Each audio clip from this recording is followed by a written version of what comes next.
सोथेलो William Shakespeare द्वारा रचित एक शक्तिशाली त्रासदी है जो प्रेम, ईर्ष्या, विश्वासघात और प्रतिशोध के गहरे मोड़ों का अन्वेषण करती है।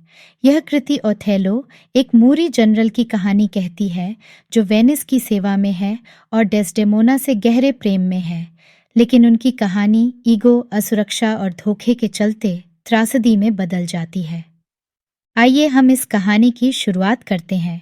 वेनिस की गलियां, जहां रंगीन दुकानों की श्रृंखलाएं और गूंजती नहरें अपने में अनेक कहानियां समेटे हुए हैं। इसी विविधतापूर्ण शहर में एक विशेष कहानी का जन्म होता है, एक शक्तिशाली मूरी जनरल की कहानी जिसने अपने पराक्रम से वेनिस को बार बार विजयी बनाया। उसका नाम था ओथेलो। उसकी आंखों में जीत की चमक थी, लेकिन उसके दिल में डेस्डेमोना के लिए प्यार की गहराई थी, जो उसके लिए सब कुछ थी। लेकिन हर महान प्रेम कहानी की तरह उनकी कहानी में भी एक षड्यंत्रकारी था। यागो, ओथेलो का विश्वास पात्र सिपाही जिसके दिल में जलन और धोखे की आग धधक रही थी। यह कहानी इसी जलन और विश्वासघात के इर्द गिर्द घूमती है, जो अंततः एक अपूर्णीय त्रासदी में समाप्त होती है। अध्याय 1। वेनिस का न्यायालय। वेनिस के शांत और गरिमामय न्यायालय में एक अधिवेशन जारी था। न्यायाधीश और सलाहकार अपनी अपनी जगह पर बैठे थे जब एक अचानक आपात संदेश ने सभी का ध्यान खींचा। यह संदेश था ओथेलो और डेस्डेमोना के गुप्त विवाह का। डेस्डेमोना, वेनिस के प्रतिष्ठित ब्राबेंटियो की पुत्री, जिसके सौंदर्य और बुद्धि की चर्चा समूचे शहर में थी, उसने ओथेलो, एक विदेशी योद्धा के साथ विवाह कर लिया था। ब्राबेंटियो, जिसे इस विवाह की खबर से गहरा धक्का लगा था, न्यायालय में आक्रोशित होकर प्रवेश किया। उसने ओथेलो पर अपनी बेटी को जादू या किसी छल से बहला फुसलाकर शादी करने का आरोप लगाया। न्यायालय का माहौल तनावपूर्ण था, जैसे कोई बड़ा तूफान आने वाला हो। ओथेलो, जिसकी गरिमा और आत्मविश्वास उसके व्यक्तित्व को चिह्नित करते थे, शांत भाव से उठा और अपनी कहानी सुनाई। उसने बताया कि किस तरह डेस्डेमोना उसकी कहानियों और युद्ध के अनुभवों में रुचि रखती थी। उसने कहा, मैंने न तो जादू का प्रयोग किया और न ही किसी छल से उसे बहलाया। हमारा प्रेम सच्चा है और यही हमारे बंधन का आधार है। तब डेस्डेमोना ने भी न्यायालय में कदम रखा और अपने प्रेम और विवाह की पुष्टि की। उसने स्पष्ट शब्दों में कहा कि उसने ओथेलो को अपने स्वतंत्र इच्छा से चुना है। उसके शब्दों में एक साफ निश्चय और आत्मविश्वास था, जिसने सबको चकित कर दिया। इस प्रमाण के बाद न्यायालय ने उनके विवाह को मान्यता दी और ब्राबेंटियो को समझाया कि उसकी बेटी ने अपनी मर्जी से यह निर्णय लिया है।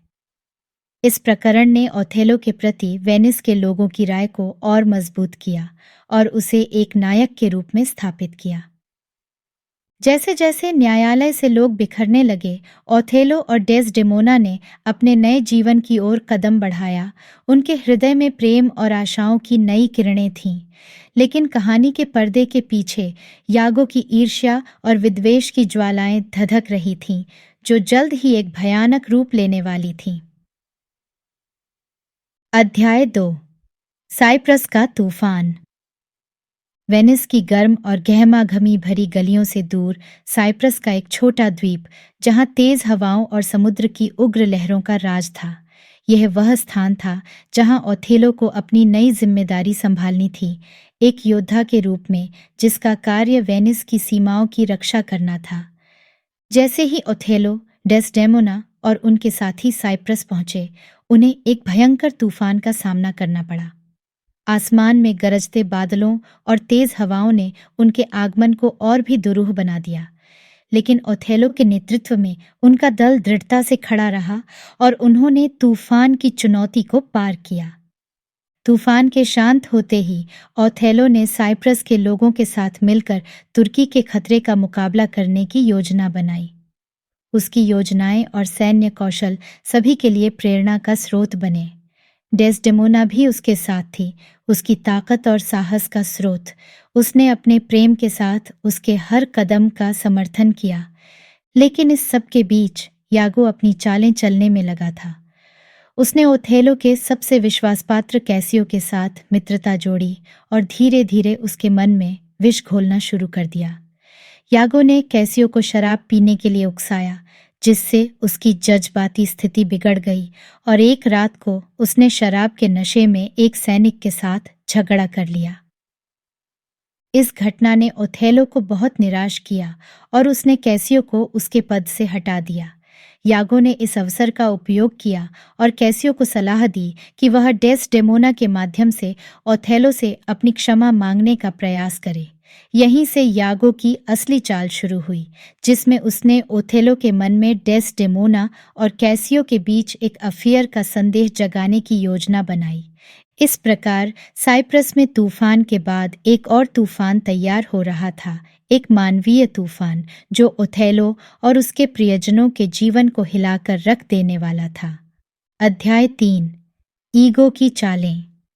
साइप्रस में जब सब कुछ शांति की ओर बढ़ रहा था, वहीं यागो की ईगो और द्वेष की चालें अपना विकराल रूप ले रही थीं।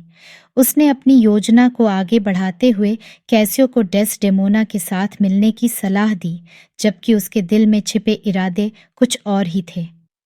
डेस्डेमोना, जो हमेशा से सद्भाव और प्यार की प्रतिमूर्ति रही थी, ने कैसियो की सहायता करने का निश्चय किया। उसने ओथेलो से कैसियो के पक्ष में बात की, लेकिन यह बातें यागो की चाल के अनुरूप ओथेलो के कानों में जहर घोलने लगीं। यागो ने बड़ी चालाकी से ओथेलो के मन में शंका के बीज बो दिए कि कहीं डेस्डेमोना उससे वफादारी नहीं निभा रही हो।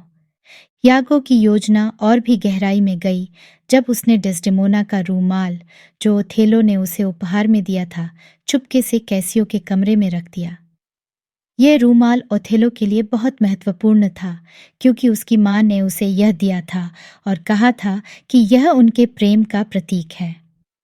इस रूमाल का कैसियो के पास होना ओथेलो के लिए विश्वासघात का स्पष्ट संकेत था। जब ओथेलो को इस रूमाल के कैसियो के पास होने का पता चला, तो वह गुस्से और ईर्ष्या से अंधा हो गया। उसका दिल, जो कभी प्यार से भरा हुआ था, अब शंका और अविश्वास से घिर गया। उसने डेस्डेमोना से दूरी बनानी शुरू कर दी और उसके प्रति अपना व्यवहार बदल दिया। डेस्डेमोना इस अचानक परिवर्तन से चिंतित और दुखी थी। वह अपने पति को खो देने के डर से पीड़ित थी और उसे समझ नहीं आ रहा था कि उसने ऐसा क्या किया जो ओथेलो को इतना नाराज कर दिया। यागो की चालें अब अपने चरम पर थीं और उसने ओथेलो को इस हद तक प्रभावित कर लिया था कि ओथेलो ने डेस्डेमोना को धोखा देने का दोषी मान लिया। यह ईगो और शंका का खेल अब एक त्रासदीपूर्ण दिशा में बढ़ चला था, जिसका अंत किसी को नहीं मालूम था। अध्याय 4। ईर्ष्या का जाल। साइप्रस की वादियों में, जहां हवा में युद्ध और समुद्र की खारी गंध घुली हुई थी, ओथेलो का मन ईर्ष्या और संदेह से भरा हुआ था। यागो की चालें उसके मन में गहराई से समा चुकी थीं और वह अब हर छोटी बात में डेस्डेमोना की वफादारी पर संदेह करने लगा था। ओथेलो ने डेस्डेमोना से उसके रूमाल के बारे में पूछताछ की, जिसे वह नहीं पा रही थी। डेस्डेमोना ने अपनी भोली और निष्कलंक प्रकृति से उत्तर दिया कि वह उसे कहीं रख कर भूल गई होगी, लेकिन ओथेलो के लिए यह जवाब संदेह की आग में घी का काम कर गया। उसकी आंखों में दिखाई देने वाला दर्द और गुस्सा डेस्डेमोना को स्पष्ट रूप से भयभीत कर गया। इस बीच यागो ने अपनी चालें और भी आगे बढ़ाईं। उसने ओथेलो को बताया कि उसने कैसियो को डेस्डेमोना का नाम लेते हुए सपने में बातें करते सुना था और कैसे कैसियो ने नींद में उसे चूमा था। यागो ने इस कहानी को इतनी चतुराई से पेश किया कि ओथेलो के मन में डेस्डेमोना के प्रति शक और भी गहरा हो गया। ओथेलो, जिसका दिल अब ईर्ष्या से भर चुका था, ने यागो के साथ मिलकर डेस्डेमोना की निगरानी करने का निश्चय किया। उसने यागो से वादा किया कि अगर डेस्डेमोना की बेवफाई सिद्ध हो जाती है तो वह उसे मार डालेगा। यागो ने इस बात का स्वागत किया और ओथेलो के दिल में बदला लेने की इच्छा को और भी बढ़ावा दिया। डेस्डेमोना, जो अपने पति के व्यवहार में आए इस अचानक परिवर्तन से पूरी तरह अज्ञात थी, अपनी उलझनों और चिंताओं को अपने दिल में दबाए हुए थी। वह अपने पति के प्यार को वापस पाने के लिए बेचैन थी, लेकिन उसे यह समझ नहीं आ रहा था कि वह ऐसा क्या करे जिससे ओथेलो का भरोसा फिर से जीत सके। इस तरह ईर्ष्या और षड्यंत्र की यह जाल सबको अपने में उलझाते हुए एक त्रासदी की ओर बढ़ रही थी, जिसका अंत अभी भी अदृश्य था। अध्याय 5। त्रासदी का अंत। ओथेलो के मन में ईर्ष्या और शक की आग अब पूरी तरह से धधक रही थी और यागो की चालें उसे और भी अंधेरे में धकेल रही थीं। डेस्डेमोना के प्रति उसका प्यार, जो कभी उज्जवल और स्पष्ट था, अब एक गहरे अंधकार में बदल चुका था। वह हर छोटी बात में उसकी वफादारी पर संदेह करने लगा था और उसका दिल बदला लेने की भावना से भर गया था। एक रात जब डेस्डेमोना सो रही थी, ओथेलो उसके कमरे में आया। उसके दिल में जो प्यार था वह अब दर्द और आक्रोश में बदल चुका था। वह डेस्डेमोना के पास बैठा और उसकी निष्पाप सोती हुई शक्ल को देखते हुए उसके जीवन का अंत करने का निर्णय कर चुका था। डेस्डेमोना ने नींद में ही महसूस किया कि उसके पति का प्यार अब एक खतरनाक मोड़ ले चुका है। उसने आंखें खोलीं और ओथेलो के चेहरे पर पीड़ा देखी। उसने ओथेलो से बात करने की कोशिश की, उसे समझाने की कोशिश की कि वह निर्दोष है, लेकिन ओथेलो का मन पहले ही यागो के झूठ और षड्यंत्रों से विषाक्त हो चुका था। उसने डेस्डेमोना का गला दबा दिया और उसकी जीवन लीला समाप्त कर दी। जब ओथेलो ने डेस्डेमोना को मार दिया, तब जाकर उसे यागो की चालाकी का एहसास हुआ। उसने महसूस किया कि उसने अपने हाथों से अपनी सबसे कीमती चीज को नष्ट कर दिया था। उसकी आंखों में अब सिर्फ पछतावा और दुहक था। उसने यागो का सामना किया और उसे मार डाला, फिर अपने ही हाथों से अपनी जान ले ली। इस त्रासदीपूर्ण अंत ने सभी को स्तब्ध कर दिया। ओथेलो और डेस्डेमोना की कहानी ने यह दिखाया कि कैसे ईर्ष्या और षड्यंत्र एक सच्चे प्यार को भी नष्ट कर सकते हैं। उनकी मृत्यु ने वेनिस और साइप्रस के लोगों को गहरा सबक दिया और उनकी कहानी अनेक वर्षों तक याद की जाती रही।